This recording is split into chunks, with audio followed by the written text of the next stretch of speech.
Hi everyone, Bonnie here from BONNIECAROLLEE Makes Cards. I'm happy to be back on Crafty Meraki's YouTube channel with a set of 4 cards.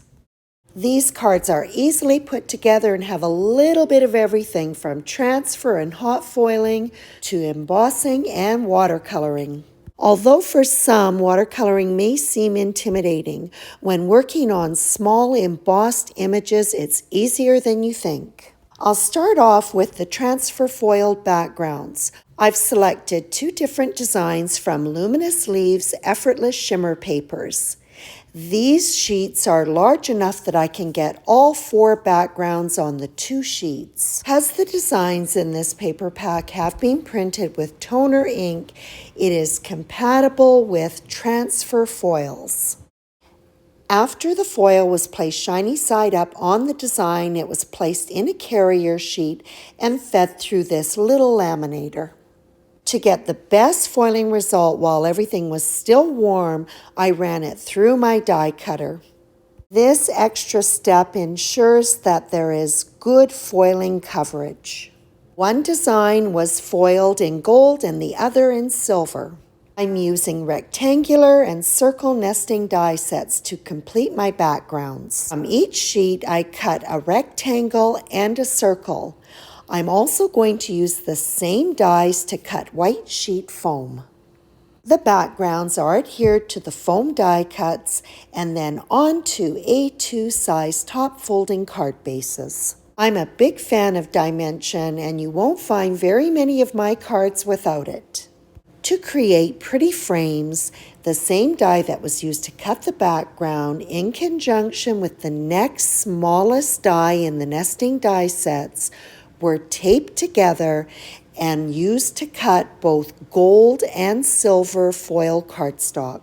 Right now I'm working on the cards with the silver foiled backgrounds and I'm adhering silver frames to them. A pretty touch for these backgrounds. On to the watercoloring. I'm going to be creating the focal point for these cards using a beautiful stamp set, Evergreen Elegance. This is one large stamp with lots of leafy sprigs. I've inked it up with Versamark ink and I'm stamping on Canson XL watercolor paper. Because the watercolor paper is not a perfectly smooth surface, a pressure tool really does help to get a good impression. This set of images has been stamped 2 times. This one will be coated with silver embossing powder, the other one with gold. To get a quick melt, I always preheat my heat tool. Sometimes it's difficult to see if the embossing powder is completely melted. Periodically, I'll hold the panel up to the light to ensure that all of those embossed lines look shiny. I'm going to be working with Magello Mission Gold watercolors. I'll be using a dry-on-wet watercolor technique. Simply, wet paint is applied to dry paper. This technique, coupled with the embossed lines of each of the leaves, gives you a lot of control over the paint. To avoid diluting the concentration of the paint, I start off with a damp paintbrush. Paint is picked up directly from the pan and dropped into the base of each of the leaves. The paintbrush is cleaned off, and then with just a little bit more water on the brush, I'll pull that color out, creating a gradient. When I pull the color out, I don't go back to the base of the leaf. I go just a little bit inside where I had dropped the paint down and then pull it up to the tip of the leaf. This helps to maintain that more concentrated color at the base of the leaf. Although I'm working at multiple leaves at a time, this can be adjusted to your comfort level. If you're comfortable painting just one leaf at a time, that's what you do. For some of the leaves, instead of just using clean water to pull that paint out, I'll sometimes add in another color, but that color will be watered down. You look at the open area in the center of my watercolors, you'll see that I have some olive green and a brighter green paint. Water was placed into this area and then the paint added to it so that the color was quite diluted. For the leaves that I'm working on now, I started off by picking up that brighter green paint from the pan and then pulling the paint out with that olive. It just warms it up and gives it a nice glow. Surprisingly, when you get going on this, it does not take as much time as you might think. And it's important to keep in mind that I'm painting 2 full panels, which will create 4 cards. For the set of leaves that I'm coloring now, I'm working with a couple of shades of green and yellow. Sap green, olive green, yellow, and greenish yellow. For the other set of leaves, I'm working with peacock blue, bright opera, which is a pretty pink, and bright clear violet. And if your painting isn't perfect, add lots of spatter. This panel, I'm using a fan brush and adding brush pewter distress stain. For the other panel with its blues and purples and pinks, I'm adding in tarnished brass. I didn't wait for the distress stains to dry. I just went ahead with my next spattering of Dr. P.H. Martin's Bleed Proof White. This thick medium does have to be watered down slightly. Now I let my panels dry completely before I use the coordinating die to cut all of the leaves. I really love Evergreen Elegance. Not only are the images beautiful, but I love that you stamp everything all at once and then it is die cut with one pass through the die cutter. There are so many fabulous words in the Gilded Holiday Greetings hot foil plates, so yep, that's what I'm using for my sentiments. The hot foil system is heating up. I'm going to use the coordinating die to cut white sheet foam. The words were foiled 2 times, one in gold and the other in silver. And then I used the coordinating die to cut them all out. This is such a flexible sentiment set. I love that you can take those words and combine them into your own sentiments.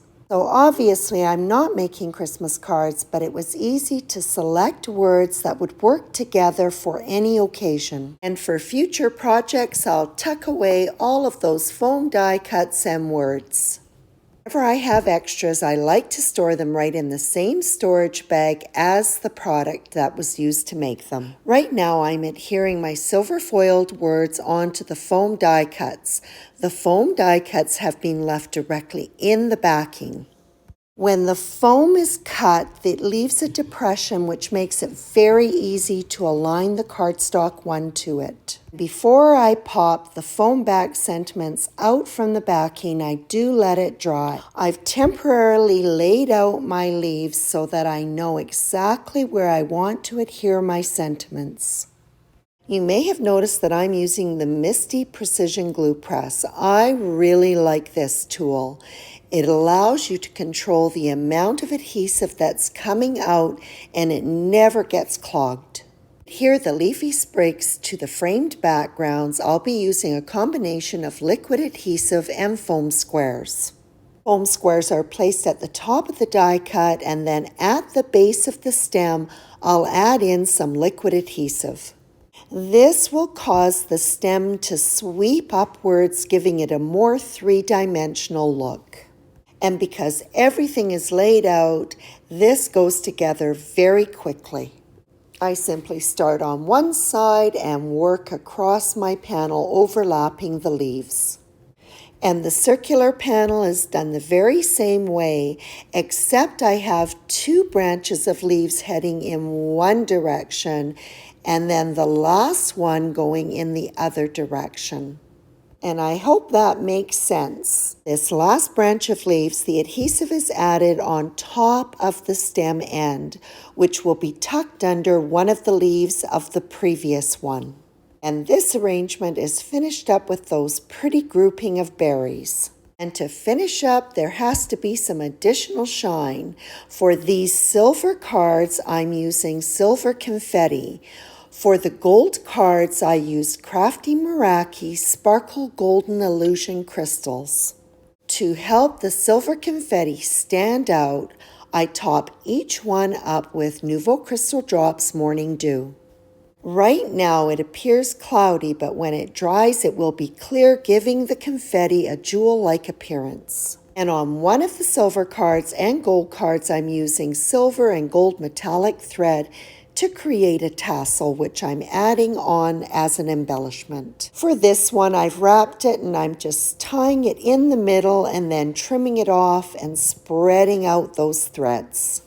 And I'll adhere it where the two sets of leafy sprigs go off in two different directions. Silver confetti is added to the knot, and it is also finished off with Nouveau Crystal Drops Morning Dew. That completes this set of cards featuring watercolored leaves using Evergreen Elegance on backgrounds created with the new Effortless shimmer papers.